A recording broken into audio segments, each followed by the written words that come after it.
আসসালামু আলাইকুম ওয়া রাহমাতুল্লাহি ওয়া বারাকাতুহু। আল্লাহু আকবার, আল্লাহু আকবার, লা ইলাহা ইল্লাল্লাহ, আল্লাহু আকবার, আল্লাহু লিল্লাহিল হামদ। আল্লাহু আকবার, আল্লাহু আকবার, লা ইলাহা ইল্লাল্লাহ, আল্লাহু আকবার, আল্লাহু লিল্লাহিল হামদ। আল্লাহু আকবার, আল্লাহু আকবার, লা ইলাহা ইল্লাল্লাহ, আল্লাহু আকবার, আল্লাহু আকবার, লিল্লাহিল হামদ। الحمد لله نحمده ونستعينه ونستغفره ونؤمن به ونتوكل عليه ونعوذ بالله من شرور أنفسنا ومن سيئات أعمالنا. من يهده الله فلا مضل له ومن يضلل فلا هادي له. ونشهد أن لا إله إلا الله وحده لا شريك له ونشهد أن محمدًا عبده ورسوله الذي أرسله بالحق بشيرًا ونذيرًا وداعيًا إلى الله بإذنه وسراجًا منيرًا.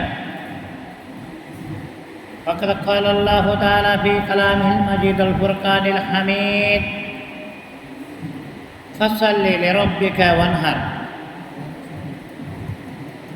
وقال رسول الله صلى الله عليه وسلم: من كان له ساعة ولم يضح فلا يقربن مصلانا. ما كان محمد أبا أحد من رجالكم ولكن رسول الله وخاتم النبيين وكان الله بكل شيء عليما. إن الله وملائكته يصلون على النبي يا أيها الذين آمنوا صلوا عليه وسلموا تسليما. اللهم صل على سيدنا محمد الأمي وآله وسلم تسليما. اللهم صل وسلم وبارك عليه. সমস্ত তারিফ প্রশংসা সে মহাবিশ্বের এক অদ্বিতীয় অধিপতি আহকামুল হাকিমিন আল্লাহ রাব্বুল আলামিনের সেই দরবারে লাখো কোটি কৃতজ্ঞতা জ্ঞাপন করছি, যিনি আমাদের এই মহতি মজলিসে একত্রিত হওয়ার অর্থাৎ পবিত্র ঈদুল আজহার নামাজের উপলক্ষে আমাদের সবাইকে এই সরকারি সাদত বিশ্ববিদ্যালয় জামে মসজিদে আসার বসার এবং তিনি আলোচনা শোনার তৌফিক দান করেছেন। সর্বোপরি ঈদুল আজহার নামাজ আদায়ের নিমিত্তে ইন্তজার করার তৌফিক দান করেছেন সেই মহান রব্বুল আলামিনের দরগায় বেইনতেহি শুকরিয়া, আলহামদুলিল্লাহ। আসলে আজ পবিত্র ঈদের দিন বা কোরবানির ঈদ। কোরবানি ইসলামের একটা মহান নিদর্শন।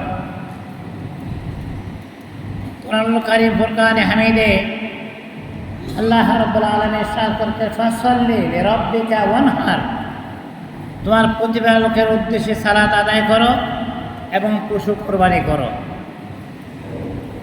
হযরত আবু হুরায়রা রাদিয়াল্লাহু তাআলা আনহু জালিলুল কদর সাহাবী, যার থেকে সবচেয়ে বেশি হাদিসের বর্ণনা পাওয়া যায়। হযরত আবু হুরায়রা রাদিয়াল্লাহু তাআলা আনহু তিনি বলেন, যে হাদিসটা ইবনে মাজাহ শরীফের 3130 নম্বর 23 নম্বর উল্লেখ করা হয়েছে, মান কানা লাহু সাআতু ওয়া লাম ইউযাহি ফালা ইয়াকরাবান্না মুসাল্লানা। সামর্থ্য থাকা সত্ত্বেও এই ব্যক্তি কোরবানি করলো না, সেই যেন আমার ঈদগাহের নিকটে না আসে। সূরা এবং ইবনে মাজাহ 3125 নম্বর হাদিস আরেকটা, ইয়া আইয়ুহান নাস ইন্না আলা কুল্লি আহলি বাইতিন ফি কুল্লি আমিন উযহিয়া, হে লোক সকল, প্রত্যেক ব্যক্তির উপর কোরবানি দেওয়া অপরিহার্য।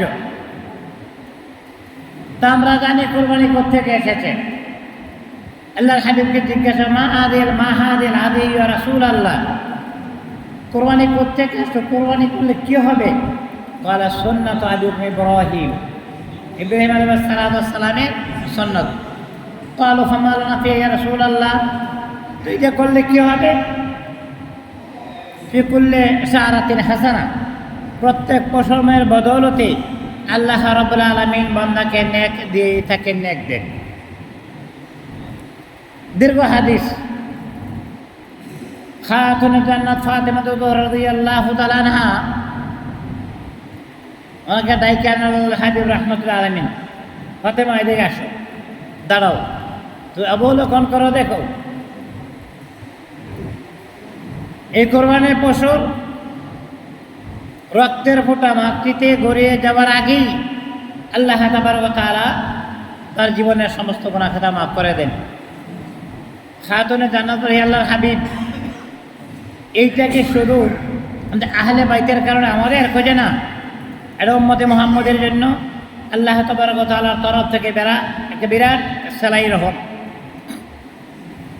তো আমরা জানি হযরত ইব্রাহিম আলাইহিস সালাম 90 বছর বয়সে ছেলে পেয়েছেন, 90 বছর পর ছেলে পেয়েছেন। আল্লাহ তাবারক ওয়া তাআলার দরগায় শুকরিয়া জ্ঞাপন করেছেন। এই দুনিয়াটা পরীক্ষাগার, এই দুনিয়াটা যে পরীক্ষাগার,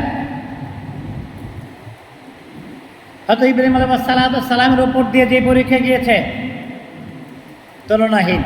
হ্যাঁ, সমস্ত নবীদের উপর আল্লাহ রাব্বুল আলামিন যেই পরীক্ষা করেছেন, সমস্ত নবীদের পরীক্ষা এক পাল্লায় রাখলে আল্লাহর হাবিবের উপর যে পরীক্ষা এক পাল্লায় রাখলে আল্লাহর হাবিবের পরীক্ষার ওজনের পাল্লা ভারী হয়ে যাবে। তো ইব্রাহিম আলাইহিস সালামের তদীয় সন্তান সবেমাত্র হাঁটে হাঁটে পা। আপনারা জানেন আল্লাহ তাবারক ওয়া তাআলার ইচ্ছায় জনহীন প্রান্ত রেখে আসতে হলো, যেখানে হাজারা কি কষ্ট করছে তার নমুনা সাফা মারোয়া পাহাড়ে গেলে বোঝা যায়। শুধু মা হাজারা বলেছিলেন, স্বামী আপনি আমাকে নাওয়ায় রেখে গেলেন, কিন্তু মাঝে মধ্যে আপনি আপনার প্রাণের সন্তানকে এসে দেখে যাবেন। ঠিক আছে। ইব্রাহিম আলাইহিস সালাম ইসমাইলকে যখন 9 বছর, কোনো কোনো কিতাবে 9 পর্যন্ত 7-এর কথা উল্লেখ করা হয়েছে, ওই সময়ে আল্লাহ তাবারক ওয়া তাআলা পরীক্ষা করলেন। কখন? যখন ইব্রাহিম আলাইহিস সালামের মনে চান দিতেছে আমার ছেলেটা না জানি কেমন আছে, রেখে আছে জনহীন প্রান্তরে, কেমন না জানি আছে, উদ্গ্রীব হয়ে গেলেন। ওইদিকে ইসমাইল মাকে বলতেছে, মা গো, ও মা, তুমি কি আমার বাবার সঙ্গে খারাপ আচরণ করেছো? আমার যে মনে চায় বাবাকে দেখতে। ছোট্ট ছোট মাসুম বাচ্চা তার আব্বার সাথে দেখা করে কথাবার্তা বলে, কোলে কাকে উঠে, আমার মনে চায় বাবাকে দেখতে। তুমি কি কাজ করেছো যে বাবা আমাকে দেখতে আসে না? হয়তো হাজার আল্লাহ তাবারক ওয়া তাআলার কাছে দোয়া করুন, আল্লাহ ইসমাইল বাবাকে দেখতে চায়, তুমি কি তার মনটা গলে দিতে পারো না? আল্লাহ খুদু সারা আমার মনে চাইতেছে ইসমাইলকে যেখানে রেখে আসছে আছে কিনা জানি না, আমার মনে চাইতেছে দেখতে যেতে যান। ইব্রাহিম আলাইহিস সালাম আসছেন। ওদিকে তাওয়ারেকের কিতাবে লেখছে হাজারের মনটা বলতেছে ইব্রাহিম যেন তার ধারে কাছে, ইব্রাহিম যেন তার নিকটে, এমন মনে চায়। হয়তো হাজার তাকিয়েছেন দূর দিকে, লক্ষ্য করছেন হয়তো ইব্রাহিমের তো কাউকে যেন দেখা যায়, কাকে যেন দেখা যায়। নিকটে আসলেন, ওর থেকে নামালেন, ওযু করালেন। তখন হয়তো ইব্রাহিম এই কথা বলতে হয়তো সাহস পান না, ইসমাইল কোথায়? কিতাবে লেখা হতো ইসমাইল তখন তার সমবয়সীদের বন্ধু বান্ধবদের সাথে খেলাধুলা করতে গিয়েছিলেন। ঘরের তাঁবুতে এসে দেখলেন মা যেন কোন পুরুষের সঙ্গে কথাবার্তা বলতেছে। হতচকিত হয়ে গেলেন। ইসমাইল বলতেছে, মা কি, উনি কিন্তু কোনো পুরুষের সঙ্গে তোমাকে কথা বলতে দেখি নাই, আজকে তুমি মা কার সঙ্গে কথোপকথন করছো? হজরতে ইব্রাহিম আলাইহিস সালামকে বুঝার বাকি কে সে? হাজরা বলতেছে, তোমার আব্বু সালাম করো। আনন্দের কান্না শেষ হয় না, দুঃখের কান্না শেষ হয়, দুঃখের কান্না শেষ হয়, আনন্দের কান্না শেষ হয় না। হযরত ইব্রাহিম আলাইহিস সালাম কাঁদলেন, চোখের পানিতে বুক ভেসে গেল, মায়া লাগছে। স্বল্প সময়ে ওই যে বিদায় নিয়ে আসছে সারানিকর থেকে, পরবিনিকর থেকে চলে গেলেন। মাঝে মাঝে এসে দেখা করে দেন, বারবারই আসছেন, ছেলেকে দেখতে আসছেন। এই মহব্বত ভালোবাসাকে বলা হয় মহব্বতে তবেই, মানে তবিয়ত থেকে স্বভাবগত মহব্বত ভালোবাসা, এটাকে মহব্বতের তবি। সন্তানের প্রতি মা বাবার মহব্বতের মহব্বতে তবে এই আল্লাহর হাবিবের প্রতি উম্মতের মহব্বত, এটা তব মহব্বতে ইমানি। হযরতে ইব্রাহিম আলাইহিস সালাম বারবার আসছেন। এর মধ্যে আল্লাহ হুকুম জারি করে, ইব্রাহিম রে, তোমার অনাদিক মহব্বত যদি আমার রাস্তায় কুরবানি করো। ইন্নী আরা ফিল মানাম, কোরআনে কারীম ফুরকানে হামিদে আল্লাহ রাব্বুল আলামিন এই কোরআন তুলে ধরেছেন আর বলেছেন, নিশ্চয়ই এখানে ইন্না শব্দ আসছে, ইন্না নিশ্চয়ই। ইব্রাহিম আলাইহিস সালাম স্বপ্নে দেখছেন সরাসরি ছেলে কি কুরবানি করবে তা নয়, তোমার প্রিয় জিনিস কুরবানি করো, এইটা বলা হয়েছে। ওই সময় তিনি লক্ষ্য করলেন উট দুম্বা কুরবানি করছেন, কুরবানি হয় নাই। পরে বুঝতে পারলেন এই মুহূর্তে আমার কাছে সবচেয়ে প্রিয় আমার সন্তান হতে ইসমাইল, যেই নবীর বংশ থেকে 24,000 নবী দুনিয়ার জমিনে তশরিফ এনেছেন। এই সেই নবী সরকার আলম হযরত ইব্রাহিম আলাইহিস সালাম, ইব্রাহিম আলাইহিস সালাম, ইসমাইল আলাইহিস সালাম, ইসমাইলের বংশ থেকেই আমার নবী, যেই নবীর বংশে 24,000 নবী দুনিয়ার জমিনে তশরিফ এনেছে। যার মর্যাদা যত বেশি তার পরীক্ষা তত কঠিন হয়, যার মর্যাদা যত বেশি তার পরীক্ষাটা তত বেশি হয়। সেই হিসাবে ইব্রাহিম আলাইহিস সালামের পর হুকুম হইল, ইব্রাহিম তোমার প্রিয় জিনিস কোরবানি করো। এই প্রস্তাবটা রাখলে ছেলের কাছে কোরআনের ভাই ইন্নি রাফিল, আমি তো স্বপ্নে দেখেছি, ইন্নি রাফিল মানাম, ঘুমের ঘরে স্বপ্নে দেখেছি তোমাকে কোরবানি করতে, তুমি কি রাজি আছো? জবাব কোরআনেই আসছে, ইয়া আবাতি ফালমা তুমারু সাতাজিদুনি ইনশাআল্লাহু মিনাস সাবিরিন। হে আমার পিতা, হে আমার আব্বা, আপনি যা দেখেছেন আপনি শুধু বাস্তবায়ন করেন, আর দেরি করেন। ইয়া আবাতি ফালমা তুমারু, আপনি যাদৃষ্ট হয়েছেন, জলদি করেন, আর দেরি বাপকা বেটা সিপাইকা ঘোড়া আগার না হোক। যে নবীর বংশ থেকে 24,000 নবী দুনিয়ার জমিনে তশরিফ এনেছে, তার মর্যাদা তার ত্যাগ এরকম হওয়া উচিত। ইব্রাহিম আলাইহিস সালাম প্রস্তাব করলেন, ইসমাইল রাজি হইলেন, বাস। তারপরেও ভালো কাজ করলে শয়তান ধোঁকা দিতে আসে, শয়তান ধোঁকা দিতে আসে। ইসমাইল আলাইহিস সালামকে লয়ে যখন রওনা করেছেন, হাজী সাহেবরা যখন মিনা থেকে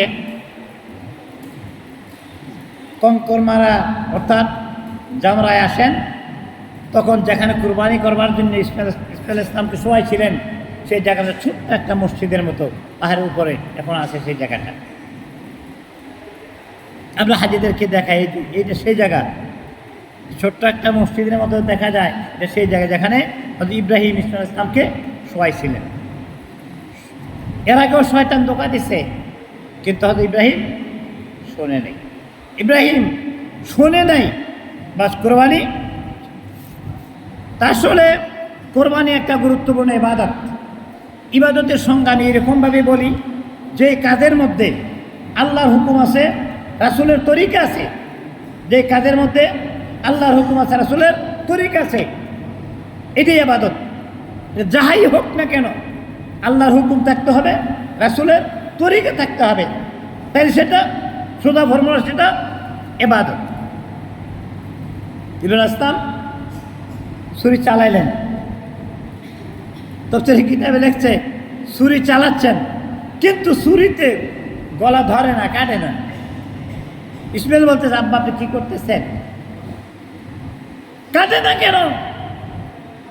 ইব্রাহিম আলাইহিস সালাম রাগে দিল দিছেন দূরে, পাথরের মধ্যে লেগে পাথরটা কেটে গেছে, ছুরিটা কাটে নেই, ছুরিটা ভাঙে নেই। পাথর কাটছে, পাথর ভাঙছে, কিন্তু ছুরি ভাঙে নাই। আব্বা আপনার চেহারাটা বদ্ধ করে নেন, আপনার চোখটা বাইদা নেন, আমি ভেগে যাব না, পালন করব না, কারণ আপনি যে মায়ায় হয়তো আপনি আমার গলায় ছুরি চালাইতে পারছেন না। ইব্রাহিম আলাইহিস সালাম ঠিকই পরীক্ষায় উত্তীর্ণ হলেন। আল্লাহ তাবারক ওয়া তাআলা জান্নাত থেকে দম্বানে হাজির করলেন, ইসমাইলকে উঠাই নিলেন। ওই সময় যদি ছেলে কুরবানির রেওয়াজটাই থাকতো তাহলে করতে হতো, কিন্তু করা হতো কঠিন। ছেলেই কুরবানি করা লাগতো, কিন্তু করা হতো অত্যন্ত কঠিন, যেহেতু আল্লাহ তাবারক ওয়া তাআলা তার সন্তুষ্টি দেখতে চাচ্ছে তার মধ্যে। যে কুরবানির মধ্যে এক নম্বর যেটা লক্ষ্য, সেটা শর্তহীন আনুগত্য। শর্ত দিয়ে ভালোবাসা হয় না, শর্ত দিয়ে ভালোবাসা হয় না। আল্লাহ তাবারক ওয়া তাআলা আদেশ মানতে এবং পালন করতে আমরা বাধ্য, যদিও কঠিন। আল্লাহর আদেশ এটা সহজই হোক আর কঠিনই হোক, মানতে বাধ্য। যেহেতু বলেছি তুমি আমার প্রভু, যেহেতু বলেছি ইন্না সালাতি ওয়া নুসুকি ওয়া মাহইয়ায়া ওয়া মামাতি লিল্লাহি রাব্বিল আলামিন লা শারীকা লাহু ওয়া বিযালিকা উমিরতু আনা আউয়ালুল মুসলিমিন, যেহেতু বলেছি, এই যে শর্তহীন আনুগত্য প্রদর্শন করা হলো জরুরি। এই জন্য আল্লাহ তাবারক ওয়া তাআলা হুকুম মানার ক্ষেত্রে কোনো প্রতিবন্ধকতা কাজে আসবে না। এই ইব্রাহিম আলাইহিস সালামের আনুগত্য ছিল এইটা। 2, তাকওয়া অর্জন। তাকওয়া অর্জন ছাড়া আল্লাহ তাবারক ওয়া তাআলা আনুগত্য লাভ করা সম্ভব নয়, কোনোভাবেই সম্ভব নয়। আল্লাহ হুদাল লিল মুত্তাকিন, মুত্তাকিন কাল্লাযীনা ইউমিনুনা বিল গায়ব ওয়া ইউকিমুনাস সালাতা ওয়া মিম্মা রাযাকনাহুম ইউনফিকুন। মুত্তাকি হওয়া লাগবে। পশু রক্ত প্রবাহিত করার মাধ্যমে আল্লাহ তাবারক ওয়া তাআলা মানুষের তাকওয়া অর্জন করতে পারে দেখতে চায়। 3, অর্থাৎ আল্লাহ তাবারক ওয়া তাআলার শ্রেষ্ঠত্ব ঘোষণা কোরবানির মাধ্যমে। প্রত্যেক ইবাদতই আল্লাহ তাবারক ওয়া তাআলার শ্রেষ্ঠত্বের প্রমাণ বহন করে, কিন্তু কোরবানির মাধ্যমে যে শ্রেষ্ঠত্ব বহন করা, এটা আল্লাহর দেওয়া জান, আল্লাহর দেওয়া মাল। আল্লাহর রাস্তায় কোরবানি কত যে কঠিন সবাই পারে না। এই জন্য আল্লাহ বলছে, সমর্থ থাকা সত্ত্বে যে ব্যক্তি কোরবানি করলে সে যেন ঈদগাহ নিকটে না আসে। কঠিন। 50 লক্ষ টাকা দিয়ে গাড়ি কিনছেন, 2 টাকার জন্য আপনি 5 টাকার জন্য আপনি দরজা খুলতে পারেন না, এটা কঠিন। সাহেব যদি আপনার কাছে চায় গাড়ির দরজা খুলতে পারেন, আপনার কঠিন। দিতে হলে মন লাগে, টাকা থাকলে আল্লাহ রাস্তায় খরচ করা যায় না। যে ব্যক্তি কুরবানি করে ইত্যাগ আল্লাহ তাবারক ওয়া তাআলা দেখতে চান।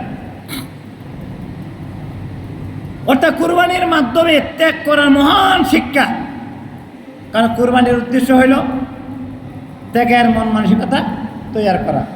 আল্লাহ বলছে কুরবানি করো, কেন নাই? আল্লাহর বিধান পালনে সর্বোচ্চ ত্যাগ স্বীকার করা।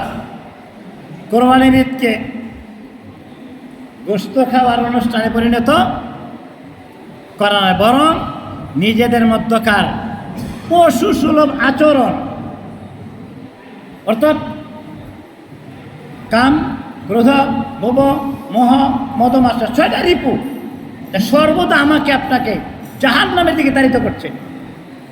আমাকে মুতমাইন্না হাসিল করতে হবে।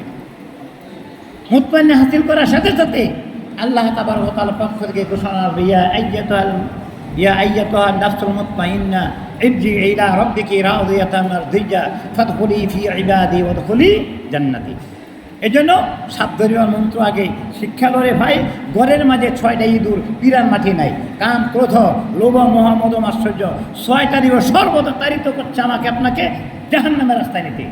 দুনিয়ার যেই কাজ, যেই বিদ্যা, যেই এলেম, যেই টাকা পয়সা, সব কিছু দুনিয়ার জায়গায় সব কিছু যা আমাকে আপনাকে ত্যাগ করে, এই মোহ মায়া ত্যাগ করে জান্নাতের রাস্তায় আনতে পারলো না, সেই এলেম, সেই বিদ্যা, সেই কাজ কাল কিয়ামতের ময়দানে আমাকে আপনাকে জাহান্নামের রাস্তা থেকে সরে জান্নাতের দিকে নিতে পারবে না। 100% গ্যারান্টি আছে। যে গরিব মানুষের সারা বছর একবার গোস্ত খেতে পারে না, তারাও গোস্ত খাবার সুযোগ পায়। কোরবানি চামড়ার টাকা আমরা বন্ধ, এটাও দূরে চলে যায়। অর্থাৎ আল্লাহ তাবারক ওয়া তাআলা তার মধ্যে কইলেন ইয়ানাল আল্লাহু লুহুমুহা ওয়ালা দিমাউহা ওয়ালাকিন ইয়ানালু তাকওয়া মিনকুম। আল্লাহ চাচ্ছে বান্দার তাকওয়া বা পরহেজগারির দিকে।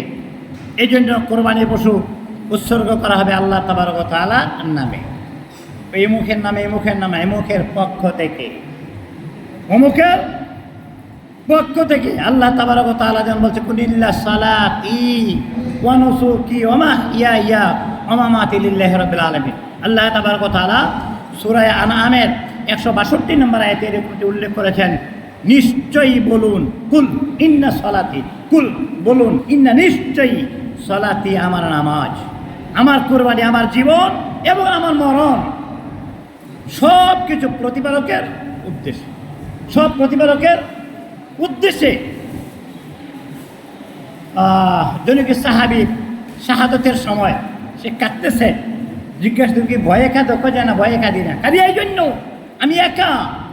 আল্লাহ তাবারক ওয়া তাআলা যদি বারবার সুযোগ দিতেন, আমি জিন্দা হব, আবার শহীদ হব, আবার জিন্দা হব, আবার শহীদ হব, 100 যদি হয় আমি শহীদ হতাম, ভালো লাগতো। আমার জীবন তো একটা, আমি একবার শহীদই শেষ হয়ে যাব, আমি এই জন্য কাঁদছি। প্রকৃতপক্ষে ইন্না সালাতি ওয়া নুসুকি ওয়া মাহইয়া ওয়া মামাতি লিল্লাহি রাব্বিল আলামিন, নিশ্চয় আমার নামাজ, আমার কোরবানি, আমার সব কিছু জীবন মরণ আল্লাহ তাবারক ওয়া তাআলার জন্য। দর হাকিকত মালিকে হর সেই কদস ইয়ামানত চন্দে রোজে নজদেমাস, ইয়ামানত চন্দে রোজে নজদেমাস। তা আমাদের এই কুরবানি থেকে অনেক কিছু শিক্ষণীয় আছে, অনেক কিছু শিক্ষণীয় আছে। কুরবানি 4 প্রকার, কোরবানি 4 প্রকার। 1 ওয়াজিব কোরবানি, 2 নফল কোরবানি, 3 মান্নতের কোরবানি, 4 হলো ওসিয়তের কোরবানি। অর্থাৎ ওয়াজিব কোরবানি, নফল কোরবানির গোশত, কোরবানির দাতা বা ধনী গরিব আত্মীয় স্বজন সকল শ্রেণীর জন্য খাওয়া হালাল। পক্ষান্তরে মান্নতের কোরবানি, ওসিয়তের কোরবানি গোশত কোরবানির দাতা খাইতে, আত্মীয় স্বজন যে কোনো ধনী ব্যক্তি খাইতে পারবে না। আল্লাহ তাবারক ওয়া তাআলা যাদেরকে অভিযান করেছেন, কুরবানি পশু ক্রয় করেছেন, আল্লাহ তাবারক ওয়া তাআলা যেন এর উসিলায় সকলকে জান্নাত নসিব করে দেন। মনে বড় আশা, প্রাণে বড় ব্যথা, যে বন্ধুর জন্য আল্লাহ জগৎ বানাইলেন, সেই বন্ধুর যুগে আমাদের দুনিয়ায় পাঠাইলেন না। যেই নবীর চেহারাটা একটাবারের জন্য ইমানের চোখে দেখলে জাহান্নামের আগুন হারাম হয়ে যায়।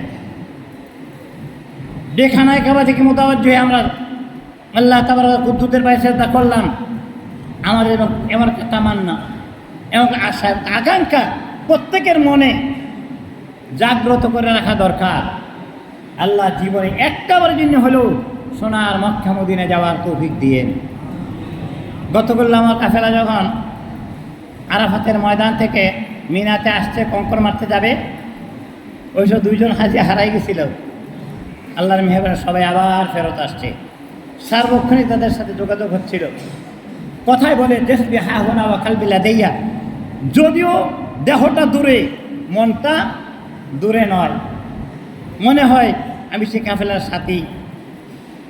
আল্লাহ তাবারক ওয়া তাআলার কাছে সকলের জন্য আমরা সকলে দোয়া করি, জীবনে একেবারে যেতে হলে যেন সোনার মক্কা মদিনা যাওয়ার তৌফিক দেয়। খানায় কাবাটা সচক্ষে দেখা যেন সেজদা করবার তৌফিক দেয়। যেই নবীর ঘোষণা, মান যারা খাবরি ওয়াজাবাত লাহু শাফাআতি, যেই ব্যক্তি আমার কবর জিয়ারত করলো, সালাত পেশ করলো, ওই ব্যক্তির জন্য সুপারিশ করা আমি নবীর জন্য ওয়াজিব হয়ে গেল। আল্লাহ তাবারক ওয়া তাআলা যেন মরার আগে একটাবার জন্য হলো নবী রওজাতে দাঁড়াইয়া সালাত সালাম পেশ করবার তৌফিক এবং রবা তৌফিকি ইল্লা বিল্লাহ। আসসালামু আলাইকুম ওয়া রাহমাতুল্লাহি ওয়া বারাকাতুহু। সম্মানিত হাজিরিন, সবখানে নামাজ 7:30, ম্যাক্সিমাম 7:30। আমার একটা খেয়াল ছিল, প্রস্তাব রেখেছিলাম এই জন্য, আগে কুরবানির গোশত দিয়ে খাওয়া শুনলাম। রোজার ঈদের সময় এত তাড়াতাড়ি আসতে পারি, বকরি ঈদের জন্য কি সমস্যা। রোজার ঈদে তো সূর্য এর চেয়ে আধা ঘন্টা আগে উঠছে, ওই সময় 7:30 তো লোকজন হচ্ছে আজকে কোথায়, আজকে কোন কাজ, কোন জিনিস, মা রব গাররাকা মিন রাব্বিকাল কারীম, আল্লাহ তাবারক ওয়া তাআলা রাস্তা থেকে পিছিয়ে হটাইছে যে কোন কাজে। কেন আমরা এখানে আসতে দেরি করি? আল্লাহ তাবারক ওয়া তাআলার মেহেরবানিতে মক্কাতুল মুকাররমাতে এরকম কোরবানির ঈদে দেখেছি, রোজার ঈদেও দেখেছি, সূর্য উদয়ের 20-25 মিনিটের মধ্যেই ফজর নামাজ পড়ে বসে থাকে, সময় হয়েছে বাস দাঁড়াই গেছে। আমরা একটা দিনের জন্য কি এই সময়টা কোরবান করতে পারি না? এই সময়টা কোরবান করতে পারি না? আজকে ঈদুল আজহার দিন, কোরবানির দিন, সব পশু কোরবানি, এই সময় ত্যাগ আল্লাহর জন্য, আল্লাহর দেওয়া জান, আল্লাহর দেওয়া মাল, আল্লাহর রাস্তায় কোরবানি। অতএব যেহেতু ঘোষণা করা হয়েছে 7:30 সময়, সেই হিসাবে এই সময় আপনাদের সবার হাজিরি উপস্থিতি মনে করতেছিল, কারণ সবার সাথে পরামর্শ করে সময়টা দেওয়া হয়েছিল। আর সাদত কলেজ মসজিদে সময়ের ব্যতিক্রম হয় না, সবাই জানে। এই জন্য যখন সময় ঘোষণা করা হবে দয়া করে আপনার নির্দিষ্ট সময় সবাই আসবেন। আজকের এই দিনে 45 বছর হতে চলল, এই করটিয়ার জীবনে 45 বছর হতে চলল। এই সুন্দরতম মসজিদ এই দীর্ঘদিন পরে হলো, সবার চেয়ে মনে হয় আমার আনন্দ বেশি, মনে হইতেছে আর কি, সবার চেয়ে আনন্দ বেশি। ওই মসজিদে নামাজ পড়ে যে বর্তমান মসজিদের ওই 2 কাতারের সমান মসজিদেও সংকলন হয় নাই। আর আজকে তো আল্লাহর মেহেরবানি, অনেক অনেক মুসল্লি আসছেন, দূর দূরান্ত থেকে আসছেন। তা যেমন সৌদি আরব বা মধ্যপ্রাচ্যের সব দেশে আমি সফর করেছি, তার মসজিদের দিকে তাকালে মনটা কেমন লাগে। আজকের এই দিনে সুন্দর সাদত কলেজ জামি মসজিদ কলেজ হিসাবে, গুরুত্ব হিসাবে অনেক অনেক সুন্দর মসজিদ হয়েছে। আপনারা শুধু আজকে ঈদের দিনই নয়, মাঝে মধ্যেই এই মসজিদে আসবেন, নামাজ পড়বেন। আল্লাহ তাবারক ওয়া তাআলার কাছে দোয়া করি, যাদের সাহায্য সহযোগিতায় এই সরকারের সাদত কলেজ জামি মসজিদ প্রতিষ্ঠিত হয়েছে, আল্লাহ তাবারক ওয়া তাআলা যেন তাদের দিলের সমস্ত নেক মনোবাসনা পূরণ করে দেন। আমাদের নাজাতের জন্য যদি কিছুই নেই রইল, এই মসজিদ যেন সকলের জন্য নাজাত রসুল হিসাবে কবুল আর মঞ্জুর হয়ে যায়। আল্লাহ তাবারক ওয়া তাআলা আমাকে আমাদের সকলকে এর থেকে বিরত করার তৌফিক দিক। আমা তৌফিক ইল্লা বিল্লাহ। আসসালামু আলাইকুম ওয়া রাহমাতুল্লাহি ওয়া বারাকাতুহু।